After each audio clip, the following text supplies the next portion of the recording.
Здравствуйте еще раз. Тема сегодняшнего семинара – это мое учение о теле человека. Когда мы говорим о теле человека, то в первую очередь подразумеваем, в общем-то, понятное явление для всех, как с точки зрения окружения, то есть именно как явление. Явление тела человека – это знакомый достаточно процесс для людей. При этом, когда мы рассматриваем тело действующее, то есть созданное как Богом, так и действующее, например, самостоятельно, то мы рассматриваем явление себя. То есть вот как только мы вводим собственное действие, то мы на уровне психологии восприятия, на уровне сознания, приближенного именно к душе человека, рассматриваем явление себя в этот мир. То есть наше действие – это и есть наше явление. И при этом структура тела человека рассматривается в первую очередь как структура, изначально данная Богом для взаимодействия человека с миром. При этом мы рассматриваем данное взаимодействие как взаимодействие именно изначально направленное на решение задач личности. При этом задачи рассматриваются как задачи все-таки комплексные, и как задачи мира, как задачи Бога, так и задачи действий человека. И в этом случае понятие тела человека – это совершенно прагматичная структура для реализации, получается, как задач Бога, также задач мира, и в первую очередь логически следует, что и задач Бога в его вечном развитии. Поэтому, прежде всего, в теле человека надо рассмотреть именно божественные связи, то есть то, что связано с Богом, то, что связывает с Богом. Изначально процесс рождения и процесс, например, развития жизни человека, он таков, что вы, сталкиваясь, например, с окружающим миром, если есть тем более какие-то проблемы, всегда рассматриваете свое движение как движение, в общем-то, внутри тела, души человека. То есть человек видит душу, и если он воспринимает душу здоровой, то тело становится здоровым. Вот восприятие здоровой души – это есть то, что направляет тело на вечное развитие при здоровой душе.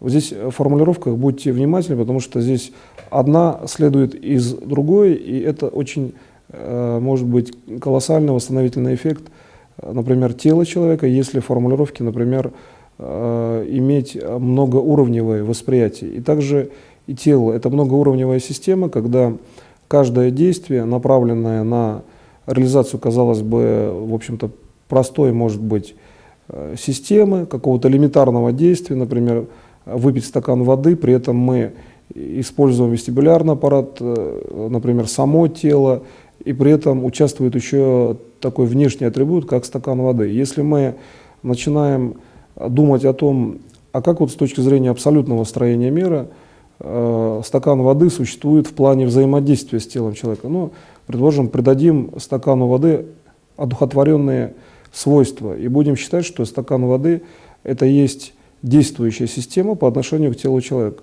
то получается тело человека, как активная система, берет, например, правой рукой стакан воды, и тогда вода сама по себе воспринимает тело как именно внешнюю структуру, что вот именно здесь допустим такой термин, что берет тело человека. Тело человека берет, в общем-то, воду, но вода находится в стакане, стакан создал человек. Здесь вот начинается структура, по сути, высшего разума, где действие человека – это есть действие высшей, как бы, интеллектуальной системы. Вот понятие высшего разума в данном случае – это разум, связывающий, ну, как бы свыше, то есть на более высоком уровне управления, разные системы в плане их взаимодействия с точки зрения Бога именно. Вот в данное понятие я вкладываю структуру именно как бы управляющей системы. И при этом Бог – это есть изначально высший, естественно, уровень, где понятие высшего разума – это, в общем-то, такое же следствие, как и понятие, например, тела человека. Следовательно, тело человека как реализация структуры высшего разума говорит о том, что вода в стакане воспринимает, ну, если можно такое слово допустить, да, к понятию воды, человека как структуру внешнюю, то есть одухотворение или там, предположим, какой-то элемент действия с точки зрения воды в человеке наступает только тогда, когда тело начинает действовать. Вот почему Бог создал именно тела людей, чтобы они были проявлены и они действовали. Тогда наступает уровень одухотворения, то есть присутствие Бога в этом действии. Другой элемент информации может воспринимать любой другой, если есть некое действие. Ну, хотя бы статично лежащий просто камень, который, казалось бы, никак не действует, он лежит в одном месте, но это выраженное в данном, да, прилежании камня действие. Поэтому, исходя из этого, мы можем сказать, что функции тела человека – это есть функции распространения знаний, как знаний самого тела, так и знаний по отношению к другим. И эта концентрация в теле человека, она на самом деле очень многомерна, очень плотно как бы завязана с целью тела, очень четко реализована в плане достижения цели именно Бога в первую очередь. То есть тело человека – это структура многозвеньевых систем связи, где связь существует как взаимодействие тела с внешней средой, так же как и внешняя среда определенным образом реагирует на тело человека, и все процессы решаются внутри тела. Следовательно, тело – это есть достаточно серьезный механизм, так скажем, с точки зрения там, да, природы в плане обмена информацией. То есть это, в общем-то, и центр управления, и источник информации, и одновременно это уровень, который реализовывает многокомплексные задачи Бога, человека, мира, и вообще говоря, в нем сосредоточены все системы, по сути, управления. Следовательно, тело человека логически уже можно назвать как управляющий центр всеми внешними и внутренними процессами. Отсюда получается, что элемент сознания, который, в общем-то, бесконечен, или там элемент духа, души человека, содержится в плане управления, в том числе и в теле. Почему в том числе? Потому что мы же пришли к тому, что это управляющий центр логически. Но если, значит, душа, дух и сознание, вообще разные системы личностных проявлений логически содержатся в теле, то получается, что тело достаточно управляемая система, раз логика приводит в тело дух, душу, сознание и, вообще говоря, весь, по сути, внешний мир, то есть управление всей системой внешней реальности. Получается, что логика, которая как бы проникает, да, в физическое тело человека за счет мышления человека, строит человека таким, что в теле начинают реализовываться процессы, по сути, мироздания. И отсюда мы можем сказать, что если мы хотим познать, что есть дух там, камня, да, что есть дух растения, то достаточно только логически привлечь этот дух внутрь тела. И вот система обработки телом этой информации даст вам прямое знание, но знание уже души человека. И когда вы начинаете идти дальше, как бы подниматься по уровню осознания тела, значит, духа, души в действии, то приходите к тому, что любое элементарное действие, изначально рожденное в теле, в будущем превращается в структуру развития именно божественной мысли, то есть божественного действия, где каждое действие – это есть то, что мы воспринимаем как тело движущееся, тело развивающееся и тело, переходящее в внешнее тело. То есть вот элемент перехода тела человека во внешнюю среду, то есть, например, есть какая-то метагалактика, да, и человек, воспринимающий тело свое духовным образом, он на определенном уровне перестает ощущать, где находится его тело, а где находится, например, структура метагалактического какого-то там, предположим, болида, да, или какого-то огромного, например, физического тела, предположим, метеорита, при котором этот метеорит может иметь тенденцию, например, движения в сторону тела, то есть, например, там, на Землю. Получается, что как только человек перестает дифференцировать эту структуру, он начинает управлять метеоритом. То есть, по сути, он может достичь того за счет такого уровня состояния тела, что метеорит на Землю не прилетит, ну, скажем так, большой, который опасный, И он с помощью своего тела может изменить его траекторию.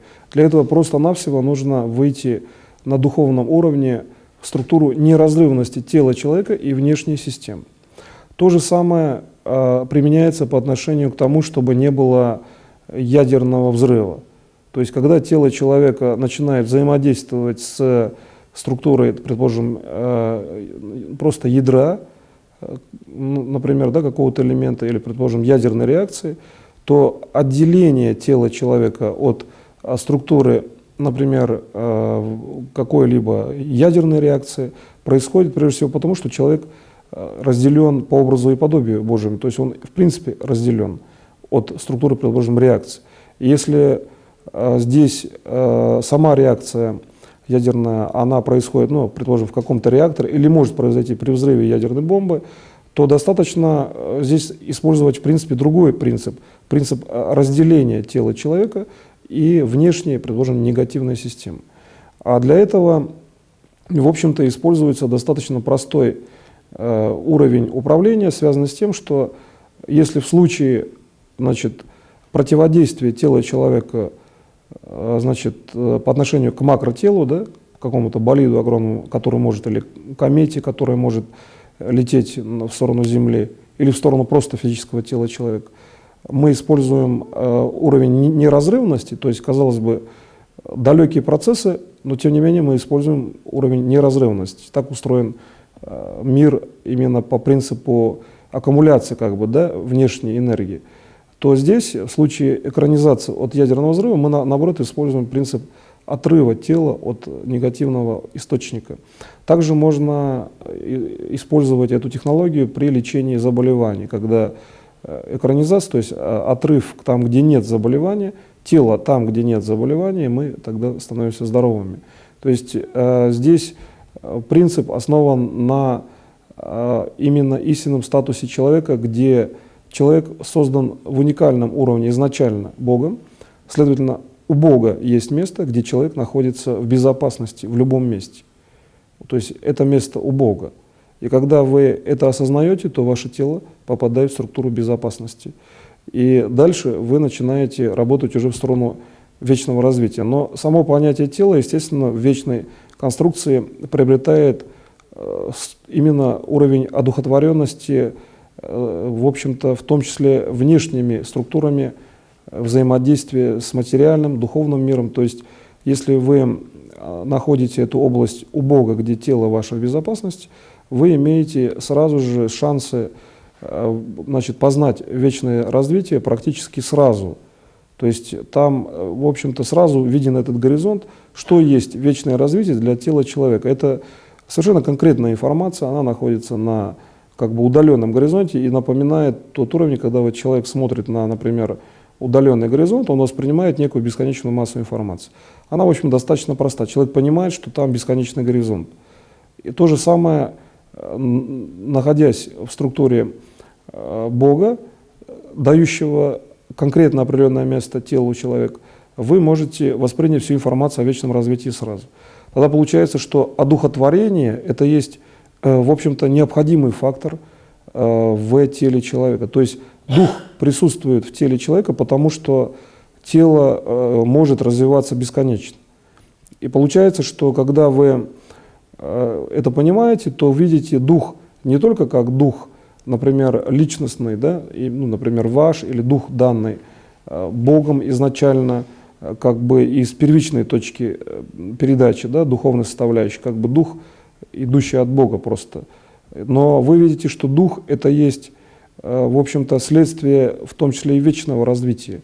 Для тела человека дух – это следствие бесконечного будущего развития, как всего человечества, так и, вообще говоря, человека одного. Поэтому получается, что когда мы, например, хотим понять и разобраться в сложной системе связи физических тел, ну, предложим там в реинкарнационной природе, в наследственной системе, предположим, в системе, значит, родственных связей, то мы получаем, что ваше личное тело уже содержит все сведения как ближнего уровня, но в принципе ваше тело содержит всю информацию о любом человеке, о всех связях этого человека со всем внешним миром.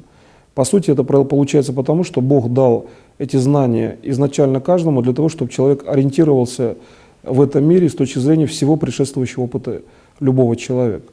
И в этом случае получается, что любой человек совершенно понятен любому другому человеку с точки зрения бесконечных связей. И здесь определенное значение имеет форма человека. То есть, чтобы определить ближайшие родственные связи человека, достаточно рассмотреть форму. Логически действительно так, там родственники похожи, но мы можем здесь сказать, что если мы хотим рассматривать как бы абсолютную картину мира, то здесь речь идет о том, что форма человека, заложенная в его как бы управляющей системы, говорит о том, что по форме можно практически сразу определить, там, предположим, там, родственный уровень, можно определить, каким образом человек понимает там какую-то систему и так далее. И получается, что вот по моему учению о теле человека распространение знаний о спасении происходит уже потому, что есть унифицированные формы, говорящие, что человек живет в данный момент. То есть, в принципе, там все люди все равно устроены по сути одинаково, по крайней мере, по внешним формам. И поэтому, раз в данный момент человек живет и, например, здоров, то значит он может жить бесконечно. Вот эти знания, они даны телу как система, как бы безусловно действует. Человек не обращает внимания на то, что делает. Но это для него естественно. Обратите внимание, что я выделил для тела как именно естественное знание. И когда вы начинаете пользоваться, например, структурой именно естественных знаний, то вы получаете, что тело человека – это есть личностный фактор, определенный в структуре вашего как бы внутреннего развития. То есть для личности тело – это есть и основной элемент, да, как бы несущая платформа, но одновременно и это есть фактор самоосознания. Как иначе человек может себя осознать, если он, например, не имеет, да, физического тела? Так вот, чтобы мы могли совершенно спокойно говорить, например, о технологиях воскрешения, полного восстановления любой материи и так далее, вот в плане именно вечного развития, то элемент именно осознания, значит, самого себя, это и есть элемент, получается, воскрешения, вообще говоря, другого в первую очередь. Но дело в том, что понятие вот технологии воскрешения к себе, когда человек не умирал, они могут только лишь быть направлены на систему восстановления, ну, по типу, там, предположим, да, восстановительных комплексов. Поэтому говорить о реальном воскрешении можно по отношению только к другому человеку, и когда вы рассматриваете эту систему, то достаточно восстановить только лишь структуру самоосознания тела. И как только вы эту структуру сознания восстанавливаете, человек, вообще говоря, тогда начинает тело собирать по форме своего сознания. Следовательно, рассматривая, например, тело как форму сознания в данном случае, вы видите, что неуничтожимость сознания как структуры внешнего мира приводит к вечности тела. То есть внешнее сознание, весь внешний мир, он же всегда существует. Следовательно, если выйти через, например, сердечный уровень духовного познания на эту информацию, вы понимаете, что внешний бесконечный мир – это и есть ваша бесконечность, она неразрывно связана. Как в структуре, вот, например, предотвращения там, падения некой кометы, да, или болида огромного. Вот, и когда вы, например, это понимаете, то структура вашего развития становится спокойной и устойчивой. То есть тело начинает функционировать уже по законам разумного уровня, в котором в этом понятии разумного уровня содержится разум вашего действия и разум внешнего мира. И вы начинаете понимать, что внешний мир, он по сути-то имеет такой же уровень разумности развития по задачам Бога. То есть перед каждым элементом мира стоит один и тот же уровень вечного развития. Поэтому механизм, в общем-то, взаимодействия достаточно прост. Если вы хотите, чтобы, ну, там, ореол обитания диких животных не был уничтожен или там развивался, и каждое животное жило в своей какой-то природной среде, и при этом постигало бы уровень разумности в плане, например, взаимодействия, да, с телом человека, то вы должны в данном случае просто сделать аналогичный уровень, такой же, как вы делаете, когда, например, останавливаете какое-то внешнее явление, ну, неблагоприятное для вас. Вы должны передать эту информацию животному, например, ну, там, на позвоночник, да, если это млекопитающийся, Если это пресмыкающий, где-то это уже ближе к конечностям млекопитающегося. И когда вы как бы смотрите именно, вот, например, разобрать все-таки животный мир, если вы хотите передать знания, например, по увеличению разумности, вы тогда делаете простое световое управление в сторону тела, там, предположим, животного, направляя световой поток на уровень позвоночника для млекопитающегося, и при этом идет световой поток обратно как бы во внешнюю среду, уровень разумности увеличивается, и вы можете тем самым лечить, кстати, животных. То есть, направляя свет со своего тела просто в нужную часть тела животного, вы лечите животное. И для пресмыкающегося, там, ну, как бы для хладнокровных животных, вы направляете через конечности, но, в общем-то, по аналогии, как это делается для млекопитающегося, все равно, то есть то, что к вам ближе. То есть, например, форма, она такая же, как для позвоночника млекопитающегося, а вот направление может быть на конечности. И, по сути, когда вы этот элемент познаете, вы видите, что вам вообще без разницы, куда направлять первичный уровень с точки зрения повышения разумности тела внешнего, ну, например, животного. Почему я говорю о животном и разобрал два конкретных, например, случая, это млекопитающиеся или там пресмыкающиеся, то вы видите разницу в том, что первичные действия вроде бы различные, а следующие действия, они, вообще говоря, без разницы. Дальше, на втором уже действии вам совершенно без разницы, куда направлять управление. Вы можете направить свой луч на любую поверхность тела, все-таки тело именно, а не возле этого животного, и отраженный сигнал во внешнюю среду повышает уровень разумности, то есть человек начинает понимать животное, и уже в телепатии входить, в общем-то, в структуру такого же контакта, как с человеком в словесном плане. Вот обратите внимание, уровень телепатии, уровень мышления уравнивает любую структуру информации. Это, кстати, очень сильная система развития телепатических способностей человека. Умение перевести систему, любой объект информации на уровень стремления, ну, к контакту с человеком, и при этом данный уровень, он такой, что вы начинаете, в общем-то, понимать любую систему. То есть тело начинает правильно воспринимать информацию, любую систему, от стола, там, неба, например, да, любой другой реальности, и вы можете входить в телепатический контакт в такой же, как с человеком, словами. То есть телепатия тела человека – это есть слово для человека. В переводе, ну, формула очень проста.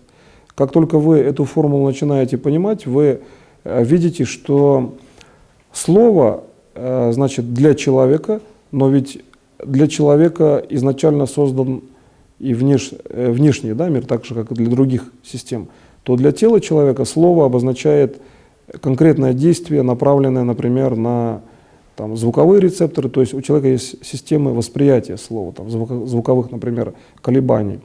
И когда вы уже начинаете анализировать, почему слово, например, да, не действует однозначно там, на диких животных, ну, например, слово может действовать на там, собак, да, кошек, предположим, реже на кошек, то здесь вы видите, что уровень, в общем-то, разумности, да, скажем так, тела с точки зрения тела человека, он различный, потому что чем ближе животное к человеку, тем оно более разумно с точки зрения человека.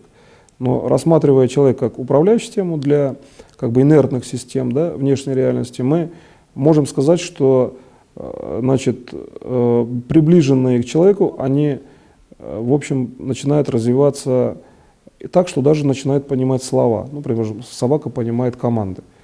Если вы начинаете анализировать эту структуру, то здесь получается следующее.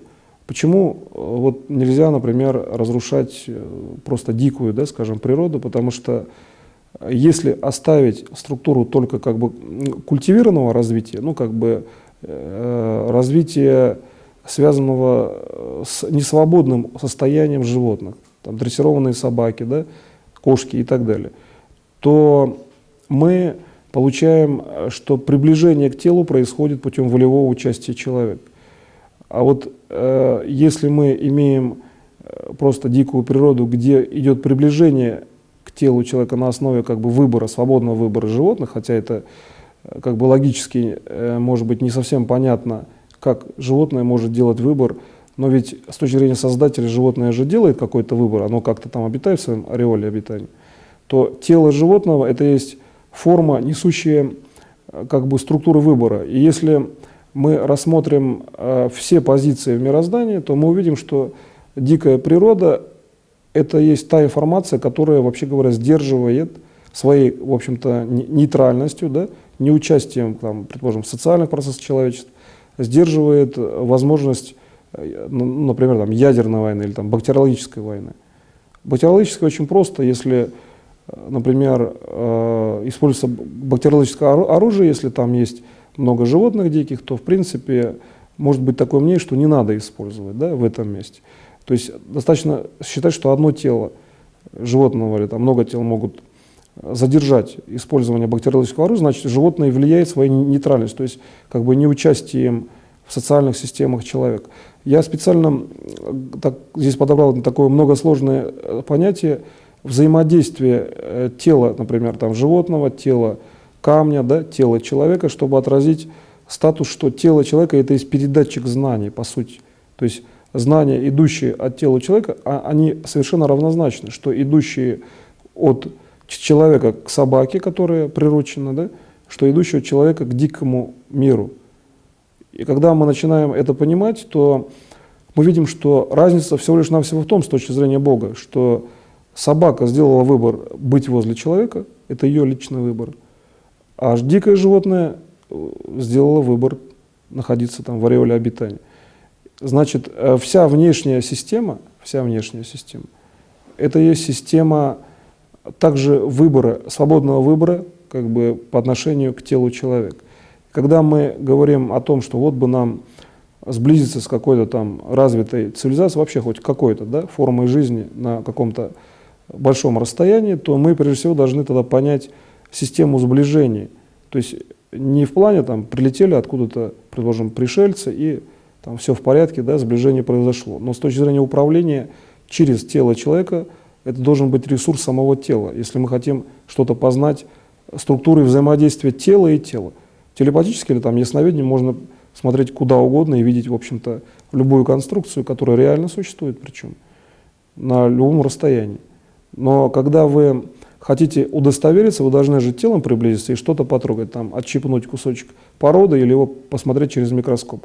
Следовательно, критерием точности в управлении является все-таки тело человека. И тогда элемент приближения — это есть элемент допуска. Вот почему собака решила жить возле человека? Ну, она как-то решила жить, она и живет с точки зрения Бога. Ведь Бог регулирует все на принципах свободы воли изначально.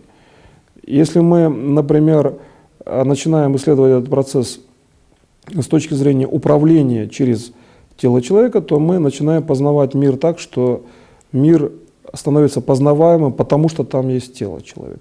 То есть поэтому мир совершенно познаваем для тела человека. Когда мы эту конструкцию уже имеем, то, вообще говоря, излечение от любого заболевания или там вечная жизнь в здоровом теле человека — это есть структура всего лишь навсего понимания связей внешнего мира и тела человека. То есть как только вы эту связь понимаете с точки зрения приближенного, дружелюбного взаимодействия с телом человека, тело начинает развиваться вечно, причем начинает развиваться в совершенно, в общем-то, в таком самостоятельном уровне. То есть не нужно тогда прилагать усилий, например, через специальные концентрации сознания. То есть для этого достаточно только определить связи внешнего уровня, то есть внешнего мира и физического тела, но определить правильно.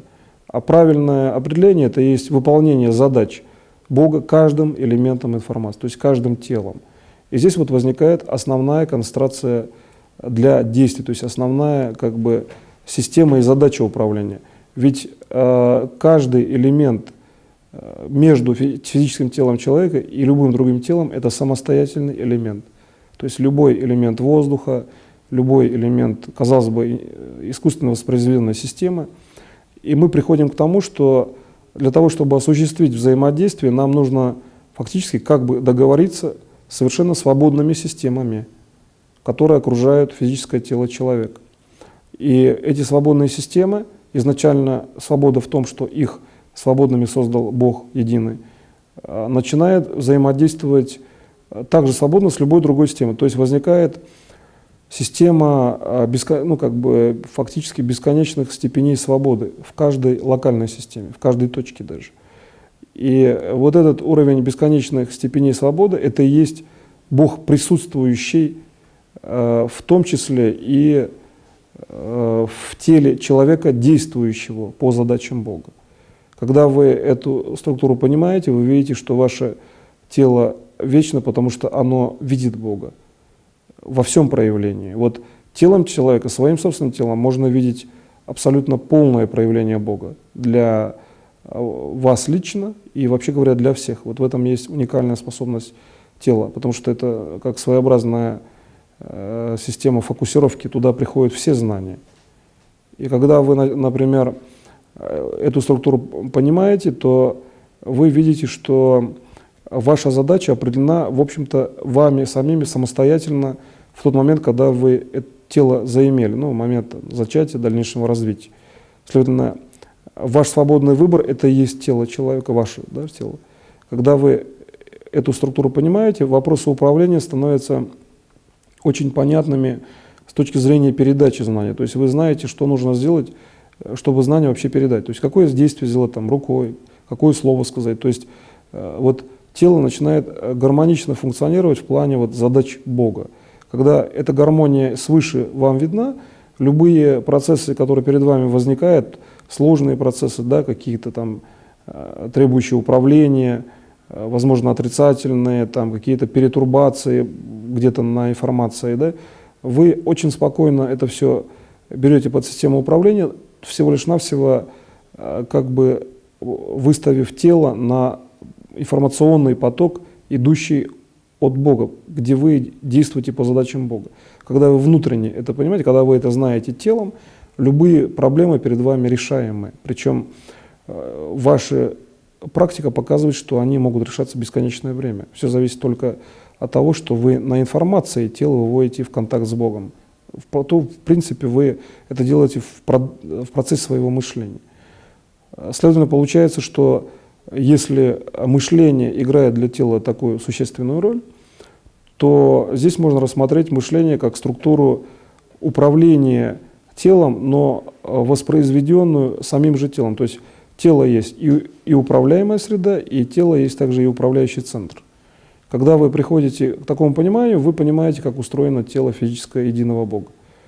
Там получается, что каждый элемент, по аналогии с тем, что бесконечная степень свободы — это есть физическое тело Бога, находящееся, например, возле физического тела человека, то мы рассматриваем в данном случае структуру и внешнего мира, и внутреннего.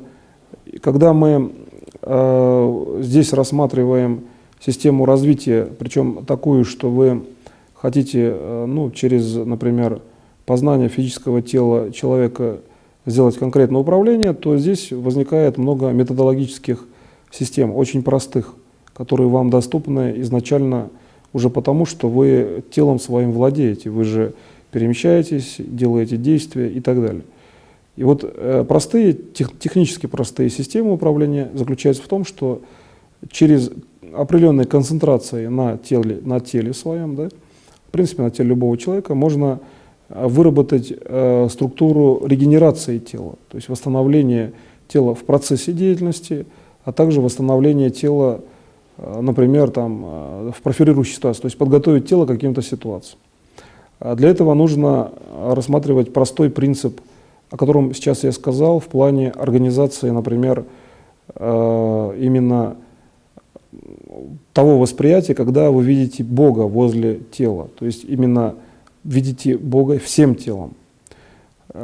Техника здесь следующая. Вы должны с помощью, например, правой руки рассмотреть движение событий по левой руке. Очень просто. Например, левая рука, вы можете левой рукой там взять, предположим, что-то, я могу взять, предположим, какой-то предмет, и этот предмет там двигать левой рукой, но при этом действие управления я могу заложить через правую руку, сознательно. То есть если основное количество действий человек делает, потому что он просто делает, и это так, и ему не нужно над этим задумываться, то как только вы начинаете задумываться, вы видите систему перетока, структуру управления из одной части тела в другую. И вот когда вы такое действие сделали, вы ощущаете тело здоровым, и оно становится здоровым, потому что вы же сделали управление по отношению к телу. То есть любое управление по отношению к телу – это есть здоровье тела, но управление за счет структуры сознания, за счет структуры мышления.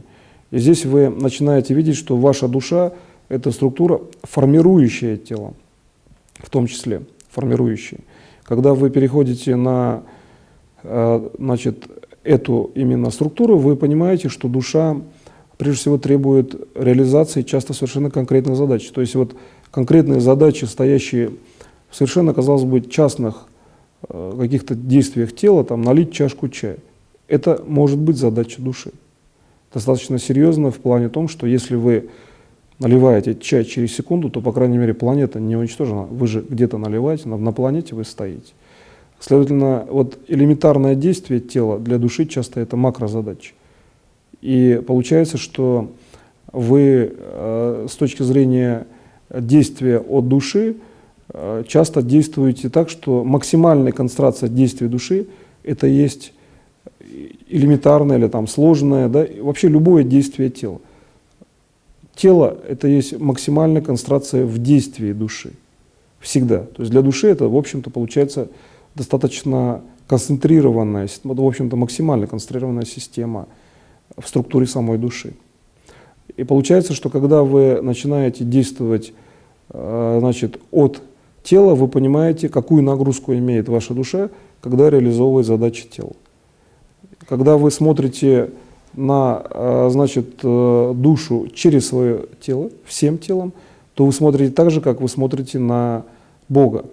То есть вы смотрите ваше движение, вот духовное движение, проходящее через ваше тело, точно такое, как вы воспринимаете всем телом Бога.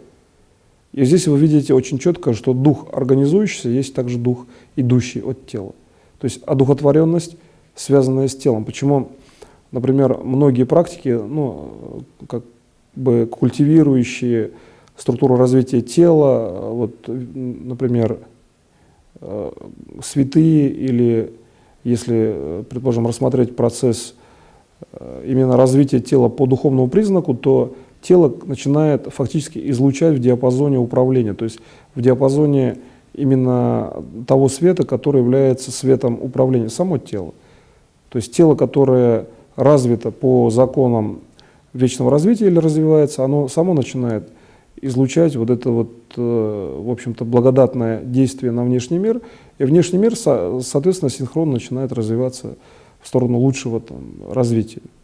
Когда вы, например, рассматриваете эту технику как систему неких действий физических, это, в общем-то, хорошо, потому что дух, да, он участвует в управлении физическими процессами, но когда вы рассматриваете действия это как структура развития сознания, как структура управления через сознание, то вы видите, что вечное развитие это часто действие тела по осознанию фактически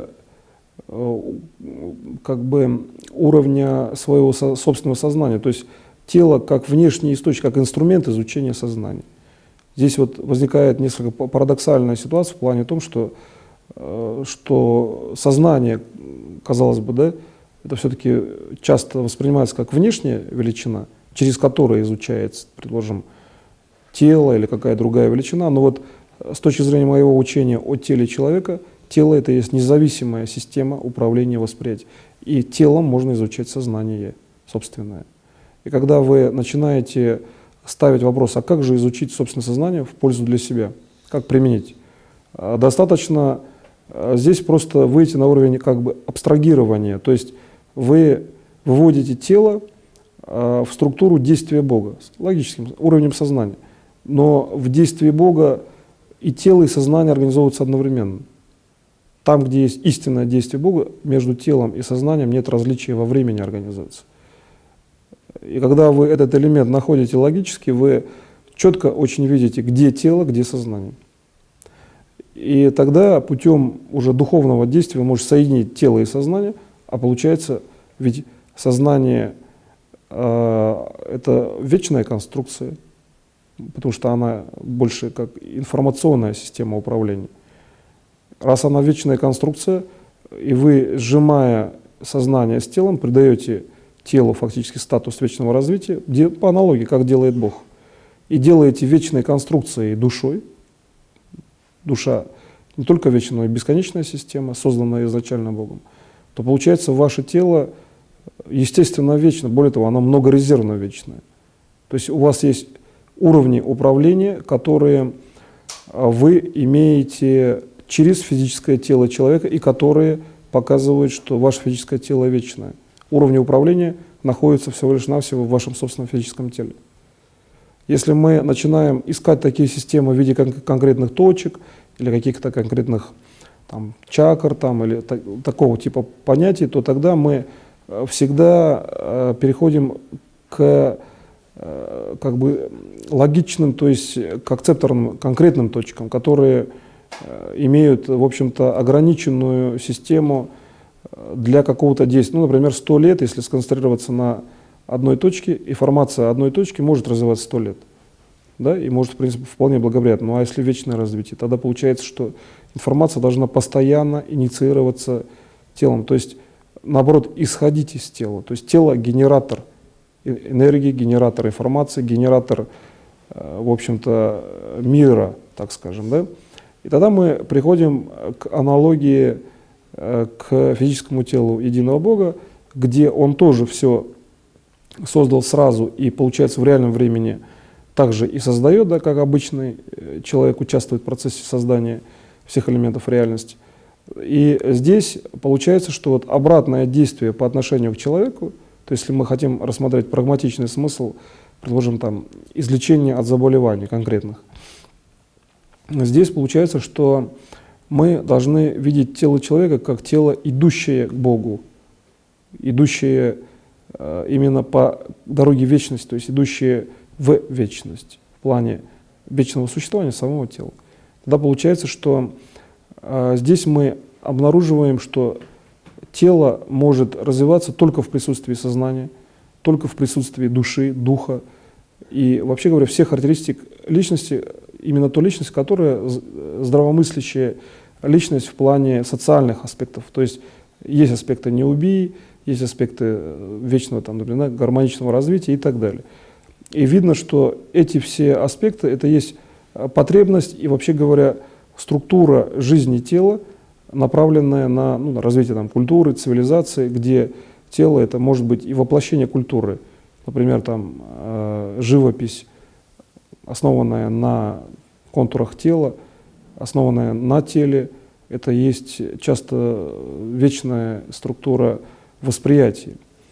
То есть такие картины, некоторые портреты существуют вечно, и более того, в плане восприятия к ним интерес увеличивается. То есть отражение тела дает постоянное стремление других людей посмотреть, хотя, казалось бы, это, в общем-то, просто же нарисовано тело, а тем не менее здесь существует некий внутренний смысл. Тело, через которое видно Бога. То есть тело, олицетворенное Богом. Да? И когда вы начинаете видеть эту структуру самостоятельно в любом человеке, вы начинаете его оздоравливать, то есть создавать ему благоприятные события.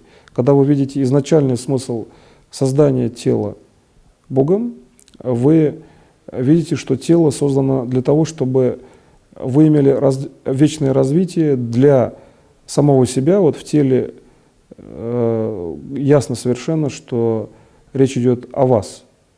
Когда мы говорим о теле, речь идет о вас, о вашем теле. Здесь нет других мнений, да, совершенно очевидные структуры. Бог создал для вас внешнюю реальность, для вашего тела, в том числе, конечно, но ведь изначально по личностному фактору Он же делал это вам и делал вас. Вот здесь, когда вы начинаете эти системы сравнивать, то вы получаете достаточно конкретный уровень управления, основан на том, что Бог, создавая вас, одновременно закладывал структуру развития тела и физического тела Бога, тела и сознания как структуру всеобщего развития. То есть эти явления должны быть совершенно, по сути, понятны всем. И когда вы начинаете смотреть, а где же эти понятия, то есть где понятия связаны с тем, как, например, нормализовать там какую-то функцию организма, как сделать так, чтобы тело развивалось вечно и имело нормальное развитие, то здесь возникает первый принцип души человека. Вот, то есть душа как целесообразность развития физического тела человека. И когда вы начинаете видеть, что задача души — это есть развитие тела человека в том числе, то вам становится понятно, чтобы развить внешний мир до уровня гармонии с физическим телом человека, вам надо сделать так, чтобы проекция фактически вашей души на структуру внешнего мира развивала бы внешний мир до уровня благоприятного взаимодействия. То есть дикие звери бы перестали кусаться, они бы развивали свои ореолы и никому не мешали. И здесь возникает структура так называемых мягких или многозначных миров. То есть со временем, так же как тело человека, развиваясь, строит систему развития через структуру развития души, то есть возникают города, некие ореолы обитания. Также у дикой природы ореолы обитания могут возникать путем выделения именно их фрагментов в структуре сознания. То есть человек, видя эту структуру, начинает воспринимать их сознание как сознание неагрессивное. Как только человек это начинает понимать, то есть находит признак доброты фактически в звере, в диком или в любой системе, то эта система к нему становится также добра, то есть она не может его уничтожить. Вот изначальная любовь Бога и добро Бога по отношению ко всем людям приводит в том числе и к тому, что человек не может уничтожить Бога, потому что он находится в той системе, что взаимодействие с ним идет по линии любви и добра только, а там же нет системы разрушения. И когда вы по аналогии с этим от своего тела сделаете такое же действие, вы увидите, что так можно остановить агрессию стаи собак, да? Можно сделать так, чтобы какое-то физическое тело вас не достигло и так далее. То есть защититься от каких-то внешних элементов, защититься от каких-то внутренних проблем информационного качества в том числе. Потому что когда вы воспринимаете информацию, вы часто воспринимаете ее внутри тела человека или, по крайней мере, исходящего изнутри. И когда вы видите эти системы достаточно прозрачно, то есть вы, например, видите, как взаимодействует информация с телом, в какой точке, где происходит взаимодействие, например, управляющей информации, то есть управление будущим и информация прошлого, где для прошлого есть система управления из тела человека. Да? Например, задаете такие вопросы и находите, вы очень четко можете разложить, предположим, по времени структуру, вообще говоря, любого заболевания, откуда оно произошло, как его излечить, как решить события и так далее. Механизмом управления в данном случае, как проекционный механизм, является тело человека. То есть, если перекладывать на систему внутренней проекции, это есть понимание. Вот внутренняя проекция из тела человека – это есть понимание. Если внешняя проекция – это, собственно говоря, как система управления светом, идущим от тела. Свет от тела, идущий от создания тела человека Богом, это есть всеобщий управляющий свет. Казалось бы, чего проще? Достаточно выйти на истинное начальное излучение от Бога, и все. Любые проблемы сразу решаются, как только они к вам попадают в эту точку. Только надо через тело смотреть именно так. Не просто тело, а вот там, где изначально все тела созданы Богом, с начальной точки. Тогда этот свет, он решает все ваши проблемы путем именно божественного света, идущего от вас. На этом я заканчиваю сегодняшний семинар. Спасибо большое за внимание.